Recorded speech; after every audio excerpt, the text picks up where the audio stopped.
পই পই করে হিসাব রাখতে হবে যে আপনার দুঃসময়ে কে ছিল না।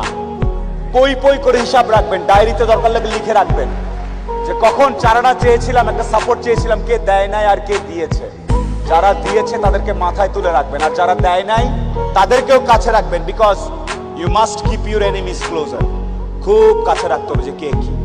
এমন কিছু বন্ধু থাকা লাগবে, রাত 2টার সময় মইরা গেছেন, বাইরে বৃষ্টি হচ্ছে, আপনার খবর পাওয়ার পরে সে ওখান থেকে ছুটে চলে আসবে, আর বাকি বন্ধু যাদেরকে বন্ধু মনে করতেছেন সে ভাবে মইরেই তো গেছে, এখন তো বৃষ্টি হচ্ছে, গিয়া কি হবে, কালকে সকালে যাব। এই গ্রুপ থেকে দূরে থাকতে হবে। যেই বন্ধুগুলা বলবে যে বৃষ্টি টিষ্টি কিচ্ছু বুঝি না, ও সমস্যায় আছে, এখনই যাব, এইরকম একটা গ্রুপ খুঁজে বের করবেন। আপনার জীবনে আর কিছু চাওয়ার নাই, পরিবার, স্বাস্থ্য আর এরকম কিছু ফ্রেন্ডস আছে। আপনি অলরেডি সুপার সাকসেসফুল, পৃথিবীর সর্বোচ্চ ধনী ব্যক্তির থেকে আপনি সাকসেসফুল। এই তিনটা জিনিস highly you have to maintain, you have to actually maintain this three things. বাস, আর কিচ্ছু চাওয়ার দরকার নেই।